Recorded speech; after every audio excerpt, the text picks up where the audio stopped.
ये ड्रामेबाजों की हुकूमत है। एक ड्रामेबाज नौसरबाज हमारा वज़ीर आज़म बन गया है। जहाज़ में बैठा हुआ था तो उसका पीए कहता है सर, ओ सर गल सुनो, हाँ कैमरा ऑन है, फ़ौरन कहता है ओए ये उंगलियां हिला रहा है। ये ऐसे ड्रामेबाज हैं कि अवाम को इन लोगों ने समझा हुआ है कि इन्हें वो 70 साल पहले की तरह ट्रक की बत्ती के पीछे लगा के टोरा जा सकता है। नो, अवाम समझदार हो गई है, लेकिन अवाम बेचारी लुट मर गई है भाई। अवाम में अभी बच्चों के पास पीने का दूध के इनके पास पैसे नहीं है, लोगों के पास वो किराया दें घर का, वो बेचारे अपने दाल दलिया करें, वो अपने बच्चों को स्कूल भेजें, लोग क्या करें। और फिर ये ऐसा ड्रामेबाज है कि वो एक दरिया के किनारे बंदा बैठा, वो दरिया बन गया ना सारा बलूचिस्तान, वो बंदा बेचारा बैठा हुआ है किनारे पे और बिलक बिलक के रो रहा है, चीख रहा है कि कोई आए, मेरे बच्चे डूब गए हैं। कोई पूछने वाला नहीं है। ये ड्रामेबाज अभी फिर डाकिए की यूनिफॉर्म पहनेगा, लंबे बूट चढ़ेगा और हैट पहन के फिर वहाँ फ़ोटो सेशन के लिए, कैमरा ऑन है, हाँ जी आओ फ़ोटो सेशन कर लेते हैं। 15 रुपये से 20 रुपये तक का तेल आपको ईरान दे सकता है, नहीं ख़रीदेंगे, बाप नाराज़ होता है। 70 रुपये में तेल आपको मलेशिया देने को तैयार है, नहीं ख़रीदेंगे, बाप नाराज़ होता है। 80 रुपये में इंडोनेशिया तेल देने को तैयार है, नहीं ख़रीदेंगे, बाप नाराज़ होता है। 60 रुपये सस्ता रूस आपको तेल देने को तैयार है, नहीं ख़रीदेंगे, बाप नाराज़ होता है। अज़रबैजान, तुर्क, हमारे से ये तमाम सेंट्रल एशियन स्टेट्स आपको, मिडल ईस्ट की स्टेट्स आपको तेल देने को तैयार है, नहीं ख़रीदेंगे। क्यों? पापा जानी नाराज़ होते हैं। अब वो कोकोमो वाला मिफ्ता कहता है कि जनाब ओगरा ने उसे कहा 13 रुपये पेट्रोल जो है सस्ता करो, 3 रुपये कर रहा है। क्यों? बाप नाराज़ हो जाएगा। IMF की शराइत हैं। ओगरा ने समरी भेजी कि जनाब डीज़ल जो है वो 2 रुपये से 3 रुपये तक आप महंगा कर लें, ज़रूरत है, तो इसने 9 रुपये महंगा कर दिया। यार तुम मुझे ये बताओ कि किस बाप को राज़ी कर रहे हो? उसने तुम्हारा बख्शा क्या है? तुम्हारे मुल्क में कोई मस्जिद, मदरसा, इमाम बारगाह, दरबार महफूज नहीं रहे, उस बाप को राज़ी करने के चक्कर में 70,000 फौजी और सिविलियन तुम शहीद करवा गए हो, अपने उस बाप को राज़ी करने के चक्कर में। अपने पड़ोस का मुल्क तुम तबाह करा गए हो उस बाप को राज़ी करने के चक्कर में। अपने बच्चे जोड़ के मदरसे के यतीम करा गए हो 6 से 12 साल के उस बाप को राज़ी करने के चक्कर में। और कितना राज़ी करना है तुम लोगों ने? फिर उनके चरणों में बैठोगे हमें हुकूमत दे दो। ओके, ये अवाम अंधे गूंगे बहरे नहीं हैं। कब तक कीमे वाले नान पे इनका वोट खरीदोगे? कब तक बिरयानी की प्लेट पे जाके इनका वोट खरीदोगे? डॉलर हमारा 250 रुपये पे पहुंच गया सर। 75 सालों में ये ढगे ऐसा अस्पताल नहीं बना सके कि जब ये मर रहे होते हैं, जब इन पे नैब के पर्चे होते हैं तो बार दफ़ा हो जाते हैं। अपने मुल्क को, अपनी रियासत को एक ऐसा अस्पताल ये लोग नहीं दे सके।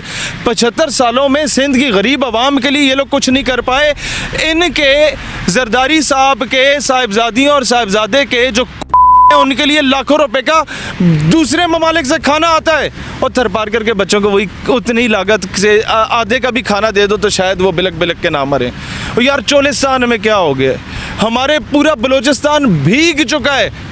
फिर कहते हैं लोग जो है वहाँ के दहशतगर्दी की तरफ जा रहे हैं। क्या कर रहे हैं? दहशतगर्द नहीं होता कोई, दहशतगर्द बनाया जाता है तुम्हारे रवैयों से, तुम्हारे नज़रअंदाज करने के रवैयों से। तुम उस पे चढ़ाई कर देते हो और उसे दुश्मन के आसरे पे छोड़ देते हो। जिसके घर में 2 वक्त की रोटी नहीं है उसको दुश्मन आके रोटी देगा तो वो तो दुश्मन की ज़ुबान बोलेगा। क्यों उसके साथ ये रवैया किया जाता है? क्यों गरीब आवाम जब अपने हकूक़ की जंग लड़ती है कि जनाब हमारा हक है रोटी कपड़ा मकान, क्यों उसके ऊपर जुल्म कहा जाता है? उसको कहा जाता है तो मुल्क दुश्मन हो गए हो। मुल्क दुश्मन कौन है? किसके शादी पे, बच्चों की शादी पे मोदी बगैर वीज़े के आ गया था? किसने मोदी की माँ को साड़ियाँ भेजी थी और आमों की पेटियाँ भेजी थी? कौन अजित देओल के साथ जाके मरी में जो है वो मीटिंग कर रहा था जब मेरे फौजी जवान बेचारे LOC पे शहीद हो रहे थे? ये कौम जान जाए कि मुल्क अगर डिफ़ॉल्ट कर जाता है, मुल्क का अगर दिवालिया निकल आता है, तो इन उल्लू के पट्ठों ने पहली फ़्लाइट पकड़ के किसी ने बेल्जियम दफ़ा हो जाना है, किसी ने बरतानिया दफ़ा हो जाना है, किसी ने अमेरिका दफ़ा हो जाना है, किसी ने स्विट्ज़रलैंड दफ़ा हो जाना है, किसी ने दुबई दफ़ा हो जाना है। मैं और आप अपने बच्चों समेत इसी मुल्क में होंगे। गरीब आवाम यहीं पे आगे ख्वार होगी।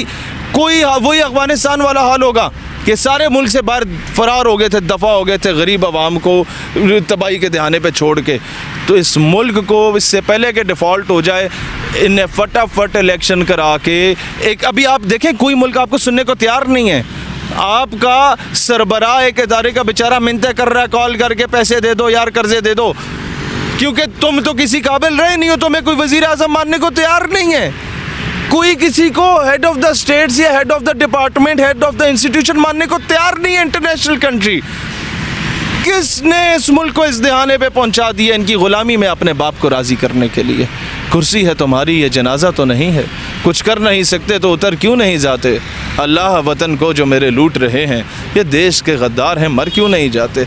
मुल्क डिफ़ॉल्ट हो गया तो यकीन करो वो माएँ जो अपनी बेटियों को कुआं में छलांग लगवा देती थी कि जनाब किसी बनिए का हाथ तुम्हें टच ना हो, तुम बेआबरू ना हो जाओ, उन माओं को क्या जवाब दोगे कि मुल्क डिफ़ॉल्ट हो गया? तो वो बहन जिसको बरहना करके उसके साथ ज़्यादती की गई, बाप के हाथ बांध के at the time of partition और उसके जिस्म काट के उसके बाप के गोद में रख दिया गया, तो आखिरी सांसें लेके कहती थी कि अब आप पाकिस्तान में मेरा सलाम कहना है, तो बहन को क्या जवाब दोगे? ओ भाई, किस मुंह से हम लोग ये जश्न आज़ादी मनाए कि जब किस मुंह से 14 अगस्त मनाएंगे हम लोग? किस मुंह से हम 6 सितंबर को यौम दफ़ा मनाएंगे? किस मुंह से यौम पाकिस्तान हम लोग जाके 23 मार्च को मनाएंगे कि जब मेरे मुल्क के ऊपर मुसल्लत एक ऐसी हुकूमत है जिसको अमेरिका को राज़ी करने के लिए लाया गया है? मेरे मुल्क के ऊपर ऐसी हुकूमत काबिज हो चुकी है जो कि फ़रंगियों के लाने वाले हैं और उनकी औलादें हैं। मेरे मुल्क में पिछले 75 सालों से 1857 की जंग आज़ादी तहरीक खिलाफत, 1920 की और 1857 की जंग आज़ादी में जिन लोगों ने मुसलमानों से बगावत और गद्दारियाँ की, अंग्रेज़ों को चापलूसियाँ की, मुखबरियाँ की और हमारे लोगों को शहीद करवाया, उनके बच्चे फिर उनके बच्चे, ये उल्लू के पट्टे फिर उल्लू के पट्टे, ये हम पे काबिज़ हैं। हर हल्के से एमएनए इनका बनता है, हर हल्के से एमपी इनका बनता है, हर पार्टी चेंज करके फिर हमारे ऊपर काबिज़ हो गए। तो इनको क्या दर्द है अवाम का? खुद तो इनके बच्चे एचिसन में पढ़ेंगे, घोड़ा गली में पढ़ेंगे या जाके ऑक्सफोर्ड में पढ़ेंगे। इन्हें क्या पता कि नवाबों वडेरों जागीरदारों के जाके दान डंगर बंदे होते हैं गाँव देहात के स्कूलों में। गरीब का बच्चा तो पढ़ भी नहीं पाता। सिंध का बच्चा पढ़ के क्यों नहीं पढ़ने देते कि पढ़ लिख जाएगा तो भुट्टो मर जाएगा, वो समझदार हो जाएगा, वो बांग्लादेश को तोड़ने वालों को, मशरकी पाकिस्तान का बंटवारा करने वालों को वोट नहीं देगा। पंजाब का, साउथ पंजाब का बच्चा पढ़ लिख गया तो ये वडेरा शाही ख़त्म हो जाएगी, इनके जो चरणों में बैठ के इनके बूट पॉलिश कर रहे होते हैं वो ख़त्म हो जाएगा। बलूचिस्तान का बच्चा पढ़ गया तो ये जो 5 साल रॉ से पैसे लेते हैं, पाकिस्तान को ब्लैकमेल करते हैं नवाब वडेरे, फिर 5 साल आके जनरल साहब की गोद में बैठ जाते हैं कि जनाब आप हुकूमत दे, तो फिर वज़ीर आला बन जाते हैं। जब एक आम बलोच पढ़ लिख जाएगा तो इनकी वडेरा शाही ख़त्म हो जाएगी। हम पढ़ाएंगे इंशाल्लाह, इस कौम को शऊर देंगे इंशाल्लाह।